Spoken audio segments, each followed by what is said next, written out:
ഒന്നാം UPA സർക്കാരിൻ്റെ കാലത്ത് നടപ്പിലാക്കിയ തൊഴിലുറപ്പ് പദ്ധതി അത് നമ്മുടെ സമ്പദ് വ്യവസ്ഥയെയും സ്ത്രീ ശാക്തീകരണത്തെയും എങ്ങനെ ബാധിച്ചു? അതൊരു വളരെ നല്ല ഒരു പരിപാടിയായിരുന്നു. കുറച്ചൊന്നും അല്ല അതിൻ്റെ ഉപകാരങ്ങളുള്ളത്. അതായത് അത് തൊഴിൽ ഒരുപാട് സ്ഥലത്തേക്ക് എത്തിക്കുന്നു.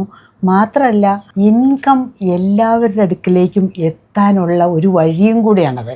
എന്തെങ്കിലും ഒരു പ്രശ്നമുള്ള സമയത്ത് എല്ലാവരുടെ അടുക്കിലേക്കും ഇൻകം എത്താനുള്ള ഒരു വഴിയായിരുന്നു ആ തൊഴിലുറപ്പ് പദ്ധതി. ഈ കേരളത്തിലത് വളരെ നന്നായി നടന്നു.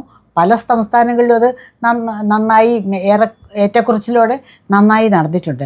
പക്ഷേ അതിൻ്റെ ഏറ്റവും ഇതായിട്ടുള്ള കാര്യം എന്ന് വെച്ചാൽ 2008 വലിയൊരു റിസഷൻ വന്നപ്പോൾ എല്ലാ രാജ്യങ്ങളിലും ടപടപോയെന്ന് പറഞ്ഞ ബാങ്കുകൾ പൊഴിയുന്നു, പൊളിയുന്നു, വലിയ കുഴപ്പങ്ങളുണ്ടായി. ഇന്ത്യയിൽ മാത്രം അത് അത്ര ബാധിച്ചില്ല. അതിൻ്റെ കാരണം ആളുകളുടെ കയ്യിൽ തീരെ ഇൻകം ഇല്ലാതെ വരുന്നു എന്ന് കണ്ടപ്പോഴത്തേക്കും നമ്മൾ പെട്ടെന്ന് തൊഴിലുറപ്പ് പദ്ധതികളിലൂടെയൊക്കെ പണം ആളുകളിലേക്ക് എത്തിക്കാനുള്ള ട്രാൻസ്മിഷൻ മെക്കാനിസം എന്ന് പറയും. പണം ആളുകളുടെ അടുക്കലേക്ക് എത്തിക്കാനുള്ള ഒരു മെക്കാനിസം നമുക്കുണ്ടായിരുന്നു. അതായിരുന്നു ഈ തൊഴിലുറപ്പ് പദ്ധതി. അപ്പോൾ ആളുകൾ ജോലി ചെയ്യുന്നു, വൈകുന്നേരം തന്നെ ശമ്പളം മേടിക്കുന്നു. മിക്കവാറും സ്ത്രീകൾ ജോലി ചെയ്യുന്നു, സ്ത്രീകൾക്ക് വൈകുന്നേരം രൂപ കിട്ടുന്നു, അവരതുകൊണ്ട് ചിലവ് കഴിക്കുന്നു. പെട്ടെന്ന് കൺസ്യൂമർ ലെവലിൽ ഇക്കോണമി അങ്ങനെ അങ്ങ് വല്ലാതെ സ്റ്റാഗ്നേറ്റ് ചെയ്യാതെ നന്നായി പോകുന്നു. അതിന് ഏറ്റവും നല്ലൊരു സംഗതിയാണ് തൊഴിലുറപ്പ് പദ്ധതി. പക്ഷേ അത് പിന്നെ അത് മോശമായി വരാൻ തുടങ്ങി.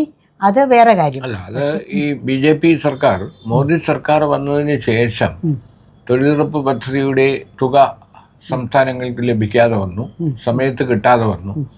അങ്ങനെ അത് UPA മൻമോഹൻ സിംഗ് സർക്കാർ കൊണ്ടുവന്നത് കൊണ്ട് തന്നെ അതിനെതിരെയുള്ള ഒരു മനോഭാവമാണ് പല ഘട്ടങ്ങളിലും കാണിച്ചിരുന്നത്. അതുകൊണ്ടാണ് അങ്ങനെ സംഭവിച്ചത്. അതിൻ്റെ ഏറ്റവും പ്രധാനപ്പെട്ട കാര്യം എന്താണ്?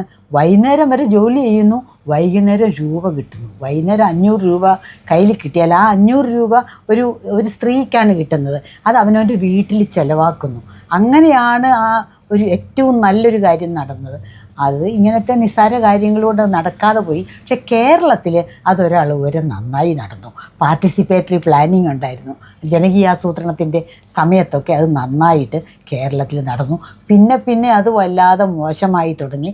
അതായത് അവരെ ഭീഷണിപ്പെടുത്തി ജോലിക്ക്, നിങ്ങൾ 4 ദിവസം ജോലി ചെയ്താൽ പിന്നെ 5-ാമത്തെ ദിവസം എന്ത് മീറ്റിങ്ങിന് പോയില്ലെങ്കിൽ നിങ്ങൾക്ക് ജോലി തരില്ല എന്നൊക്കെ പറഞ്ഞ് പേടിപ്പെടുത്തുക. പിന്നെ പൈസ കൊടുക്കാതിരിക്കുക. അന്നന്ന് പൈസ കൊടുക്കാതെ എപ്പോഴെങ്കിലും പൈസ കിട്ടിയോണ്ട് കാര്യമില്ല. ഇന്ന് ജോലി ചെയ്യുന്ന എനിക്ക് ഇന്ന് വൈകുന്നേരം പൈസ വേണം. അതില്ലാതെ ഏതെങ്കിലും ഒരു സമയത്ത് കിട്ടിയാൽ അതിൻ്റെ ഗുണമില്ല. അങ്ങനെയൊക്കെയായി അത് കേരളത്തിലും അത് മോശമായി പോയി. ഇപ്പം അത് പേരിനുണ്ട് എന്നല്ലാതെ വലിയൊരു കാര്യമായിട്ട് അതിൻ്റെ ഗുണമുണ്ടെന്ന് പറയാൻ പറ്റില്ല. ഓരോ സംസ്ഥാനത്തും ഭരിക്കുന്ന സർക്കാരുകളും പഞ്ചായത്തുകളും അധികാരത്തിലിരിക്കുന്ന ആളുകൾ ഈ തൊഴിലുറപ്പ് തൊഴിലാളികളെ അവർക്ക് അനുകൂലമായ തരത്തിൽ ഉപയോഗിക്കുന്നൊരു ആരോപണമുണ്ട്. അത് ശരിയാണോ? അങ്ങനെ പൊളിറ്റിക്കലൈസ് ചെയ്യാൻ പാടില്ല. തീർച്ചയായിട്ടും അങ്ങനെ ചെയ്യാത്ത, പൊളിറ്റിസൈസ് ചെയ്യാത്ത ഒരു മേഖലയും നമുക്കില്ല. ഏത് മേഖല എടുത്തോ, ഒരു പുതിയ ജോലി കൊടുക്കുന്ന കാര്യമാണെങ്കിലും ഈ മേഖലയാണെങ്കിൽ ഒരു പുതിയ ജോലി കൊടുക്കുകയാണ്, സ്വന്തം പാർട്ടിക്കാർക്ക് ജോലി കൊടുക്കും, അല്ലെങ്കിൽ പാർട്ടിയിലുള്ളവരുടെ ഭാര്യമാർക്ക് ജോലി കൊടുക്കും, സ്വന്തം ആൾക്കാർക്ക് ജോലി കൊടുക്കും. അല്ലാതെ ഡിസേർവിങ് ആയ ആളുകൾക്ക് ജോലി കൊടുക്കുക എന്നുള്ളതില്ല. അതിൽ ഇപ്പോൾ നമ്മൾ ഡോക്ടർമാർ, എൻജിനീയർമാർ, കോളേജിലെ പ്രൊഫസർമാർ അങ്ങനെയൊക്കെ ഉള്ളിടത്ത് ഈ സ്വാർത്ഥ താല്പര്യം അവനവൻ്റെ ആളുകൾക്ക് കൊടുക്കുക എന്നുള്ളത് വരുമ്പം അത് ഇക്കോണമിയെ മോശമായി ബാധിക്കും. പക്ഷേ കുറേ അംഗൻവാടി പ്രവർത്തകർക്ക് ജോലി കൊടുക്കുക, അതൊക്കെ കൂടുതൽ കൊടുക്കണം എന്നാണ് പറയുന്നത്. നമ്മൾ കൂടുതൽ എങ്ങനെയെങ്കിലും നമ്മൾ ജോലി കൂടുതൽ ഉണ്ടാക്കണം, ജോലി കൊടുക്കണം. 15 പേരല്ല 25 പേരോ 30 പേർക്ക് ജോലി കൊടുക്കണം. ആളുകൾ ജോലി ചെയ്യട്ടെ, പക്ഷെ വൈകുന്നേരം പൈസയും കൊടുക്കണം, അല്ലെങ്കിൽ മാസം വേതനം അവർക്ക് കറക്റ്റായി കൊടുക്കണം. ആ ലെവലിൽ ഇഷ്ടംപോലെ പേർക്ക് ജോലി കൊടുക്കട്ടെ. ഇക്കണോമിക്സിലെ എക്കാലത്തെയും സെലിബ്രിറ്റിയായ കെയ്ൻസ് പറഞ്ഞിരിക്കുന്നത് എന്താണ്? കെയ്ൻസ് പറഞ്ഞിരിക്കുന്നത് നിങ്ങളുടെ നാട്ടിൽ തൊഴിലില്ലായ്മ ഉണ്ടെങ്കിൽ നിങ്ങൾ ആളുകളെ റോഡിൽ കുഴി ഉണ്ടാക്കാൻ ആവശ്യപ്പെടണം. കുഴി വൈകുന്നേരം ആകുമ്പോൾ മൂടണം, വൈകുന്നേരം അതിന് പൈസ കൊടുക്കണം. Ask people to dig holes in the ground and fill them up again and pay them money. അങ്ങനെയാണ് തൊഴിലില്ലായ്മ നമ്മൾ നോക്കേണ്ടത്. ഇപ്പം കേരളത്തിൽ കുഴി ആവശ്യത്തിനുണ്ട്, അപ്പോൾ പിന്നെ നമുക്ക് ആ പ്രശ്നമില്ല. എങ്ങനെ കുഴിയുണ്ടെന്ന് നമ്മുടെ നിരത്തുകൾ റോഡുകളിലൊക്കെ കുഴി ഉണ്ടെന്നല്ലേ നമ്മൾ എപ്പോഴും വാർത്തകളിൽ ധാരാളം കാണുന്ന മുഴുവൻ റോഡിലെ കുഴിയെ പറ്റിയല്ലേ നമുക്ക് കാണാനുള്ളൂ.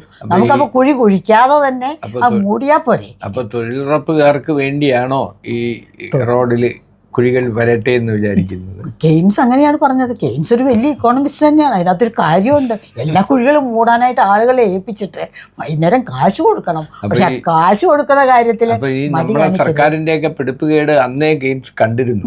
ദീർഘവീക്ഷണം ഉണ്ടായിരുന്നു. പൈസ അത് കുഴി മൂടണം. മൂടിയാൽ മാത്രം മതി. നമുക്ക് വൈകുന്നേരം പൈസ കൊടുക്കണ്ടേ? അല്ല, മറ്റൊരു കാര്യം ചോദിക്കട്ടെ. രാവിലെ മുതൽ ഒരു സ്ത്രീ തൊഴിലാളി അവർ വേണ്ട രീതിയിൽ ജോലി ചെയ്യാതെ വൈകുന്നേരം ഈ തൊഴിലുറപ്പ് പദ്ധതിയുടെ പ്രതിഫലം ലഭിക്കുന്നു. അപ്പോൾ നമ്മുടെ എക്കണോമിയെ ഇത് നിലനിർത്തുമ്പോൾ തന്നെ, ഡെവലപ്പ് ചെയ്യുമ്പോൾ തന്നെ ഇവരെയെല്ലാം മടിയന്മാരാക്കി മാറ്റുന്ന ഒരു സംവിധാനം കൂടിയാണ്. ഒരിക്കലും ഇല്ല. അങ്ങനെ നമ്മുടെ സർക്കാർ ഓഫീസുകളിൽ എന്തുമാത്രം പേര് വെറുതെ ഇരുന്ന് പൈസ മേടിക്കുന്നു, ഏതൊക്കെ ജോലികളിൽ ഇരിക്കുന്നു.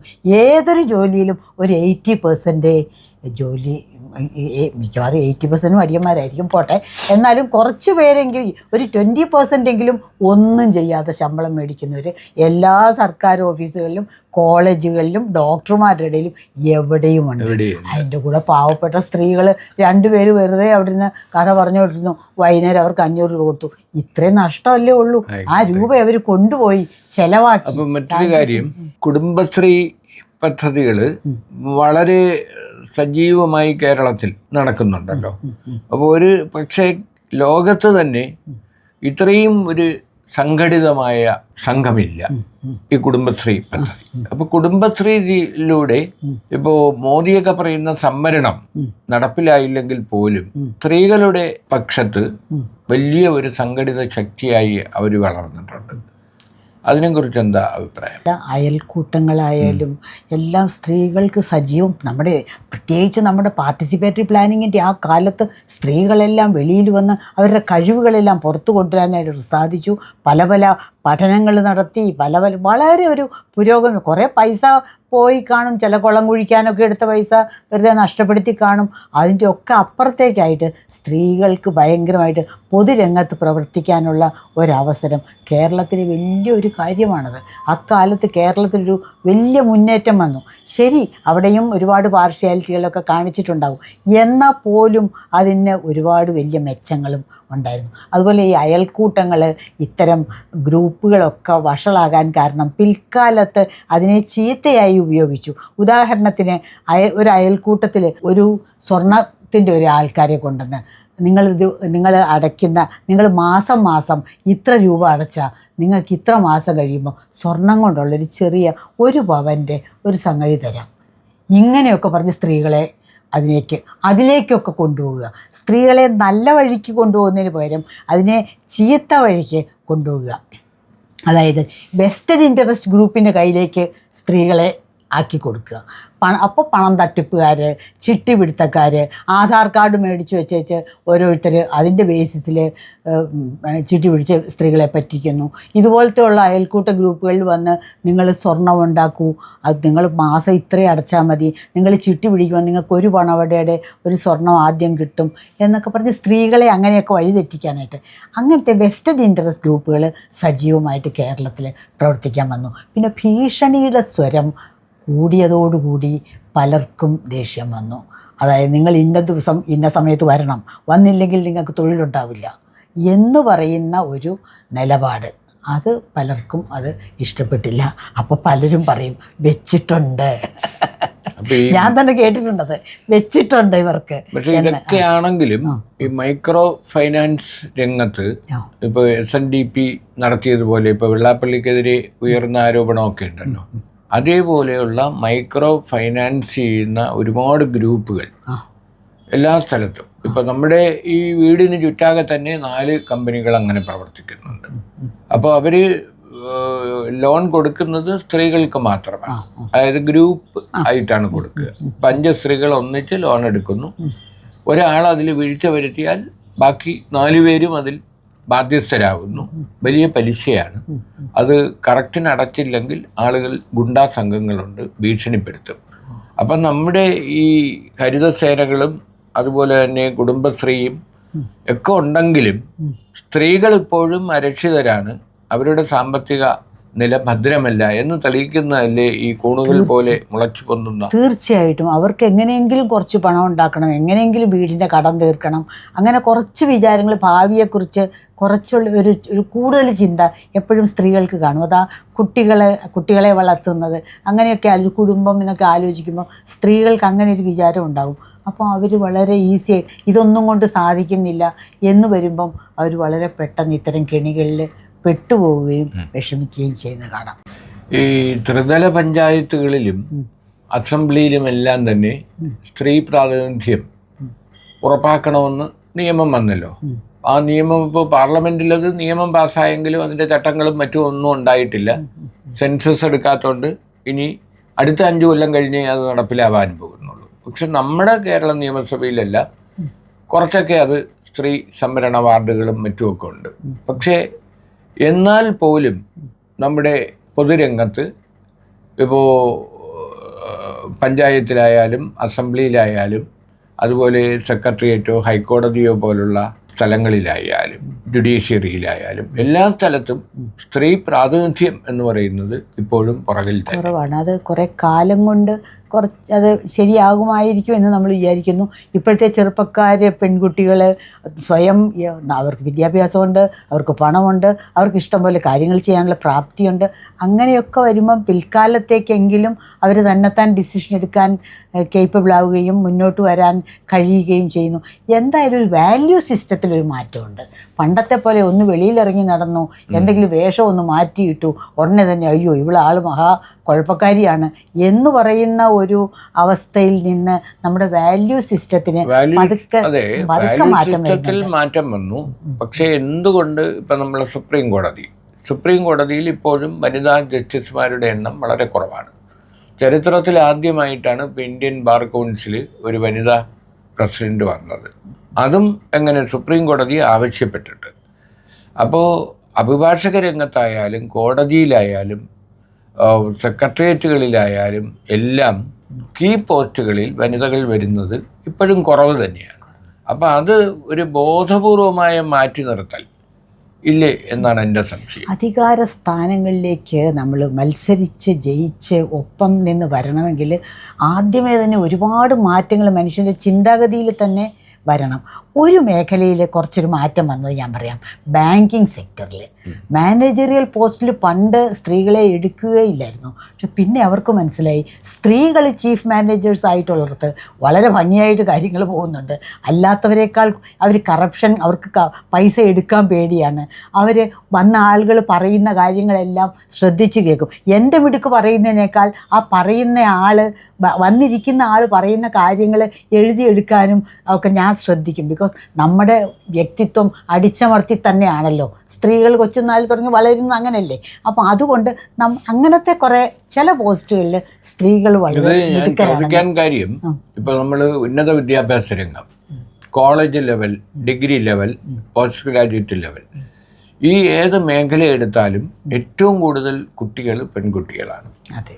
കാരണം ഇപ്പോൾ MA ക്ലാസ്സുകളിലും ഡിഗ്രി ക്ലാസ്സുകളിലെല്ലാം 2 or 4 ബോയ്സേ ഉള്ളൂ. അപ്പോൾ പെൺകുട്ടികൾ ഒരുപാട് പേര് വിദ്യാഭ്യാസം നേടി പുറത്തിറങ്ങുന്നുണ്ട്. പക്ഷേ ഇത്രയും കുട്ടികൾ പുറത്തിറങ്ങുമ്പോൾ കമ്പാരിറ്റീവ്ലി പുരുഷന്മാരുടെ എണ്ണം, ബോയ്സിൻ്റെ എണ്ണം കുറവാണ്. പക്ഷേ ജോലി ലഭിക്കുന്ന കാര്യത്തിൽ അപ്പോഴും സ്ത്രീകൾ പുറകിലാണ്. അതെന്തുകൊണ്ട് അങ്ങനെ ഒരു? ഇപ്പോഴും ഒരു ഇൻ്റർവ്യൂ നടത്തുകയാണെങ്കിൽ വളരെ ഡെലിക്കറ്റായിട്ട് ഇൻ്റർവ്യൂവർ ചോദിക്കും, നിങ്ങൾ കല്യാണം കഴിഞ്ഞോ? കല്യാണം കഴിഞ്ഞു. ഓ, കല്യാണം കഴിഞ്ഞ് 1 വർഷമായോ? 1 വർഷമായി. അപ്പോൾ പതുക്കെ മാർക്ക് കുറഞ്ഞു. അതായത് ഇവർ നമുക്ക് പണി തരും. അതായത് അടുത്ത 1-2 കൊല്ലത്തിനിടയിൽ കുറേ ലീവ് എടുക്കുന്ന സമയത്തോ അത് മുഴുവൻ ശമ്പളത്തോടു കൂടിയുള്ള ലീവ് കൊടുക്കേണ്ടി വരും. എന്തിനാ അതിന് പോണേ? കുഞ്ഞായി കഴിഞ്ഞാൽ അത് വളരുന്നത് വരെയും ഇപ്പൊ കല്യാണം നടക്കാത്ത ഒരാളെ എടുത്താ പോരെ, അപ്പൊ തന്നെ ഒരു വലിയ വല്ലാത്തൊരു ഇതായില്ലേ? വേർതിരിവ് എന്തായാലും മാറ്റേണ്ടതാണ്. അടുത്ത കാലത്ത് വരെ സ്റ്റേറ്റ് ബാങ്കിൽ പോലും ഉണ്ടായിരുന്നല്ലോ അത്. സ്റ്റേറ്റ് ബാങ്കിൽ ഇൻ്റർവ്യൂവിൽ ഇങ്ങനെ പറഞ്ഞ ആളുകളെ മാറ്റി നിർത്തുന്ന സ്വഭാവം. അത് പിന്നെ വലിയ ഓർഡറൊക്കെ വന്ന് വലിയ വഴക്കും ഒക്കെ വന്ന ഓർഡർ അങ്ങനെ മാറ്റി അല്ല, നമ്മൾ വന്നതാണ്. ഇപ്പോൾ നമ്മൾ മാറി ചിന്തിക്കേണ്ട കാലമായി കഴിഞ്ഞു. കാരണം പൈലറ്റായി സ്ത്രീകൾ വരുന്നു, നാവികസേനയിലും കരസേനയിലും ഒക്കെ തന്നെ പക്ഷെ ബുദ്ധി പ്രൊമോഷൻ കിട്ടുന്ന വനിതകൾ വരുന്നു. അങ്ങനെ ഒരുപാട് മാറ്റങ്ങൾ വന്നു. അതിബുദ്ധിയുള്ള ആളുകൾ എന്ത് ചെയ്യും? ഇവര് നമുക്ക് പ്രശ്നം ഉണ്ടാക്കും. വേണ്ട, ഇവരെ എടുക്കണ്ട, ഇവർക്ക് മാർക്ക് കുറച്ചിട്ടാൽ മതി. അപ്പൊ പിന്നെ ആദ്യം തന്നെ അങ്ങനെയാണെങ്കിൽ പ്രശ്നമില്ലല്ലോ. പിന്നെ വേണ്ടാന്ന് പറയുന്നതിനേക്കാൾ അപ്പോൾ ഇപ്പൊ നമ്മൾ ഇത്രയൊക്കെ ചർച്ച ചെയ്യുമ്പോൾ കേരളത്തിന് ഇന്ന് വരെ ഇപ്പൊ നമ്മൾ വലിയ സാംസ്കാരികമായും രാഷ്ട്രീയമായും മുന്നിലാണല്ലോ കേരളം. ഇതുവരെ ഒരു വനിതാ മുഖ്യമന്ത്രി ഉണ്ടായിട്ടില്ല. നമുക്ക് ഗൗരിയമ്മ ഉണ്ടാകുമായിരുന്നില്ലേ? ഗൗരിയമ്മ ഉണ്ടായില്ലല്ലോ. അപ്പോ നമ്മൾ ഈ വിപ്ലവം പറയുന്നു, മാറ്റങ്ങൾ പറയുന്നു, നമ്മൾ ഒന്നാമതാണെന്ന് പറയുന്നു. പക്ഷെ ഒരു സ്ത്രീ മുഖ്യമന്ത്രി ഇവിടെ ഉണ്ടായിട്ടില്ല. പക്ഷെ നമ്മൾ വളരെ പിന്നോക്കം എന്ന് പറയുന്ന നോർത്ത് ഇന്ത്യയിൽ പല സംസ്ഥാനങ്ങളിലും വനിതാ മുഖ്യമന്ത്രിമാരുണ്ടായി.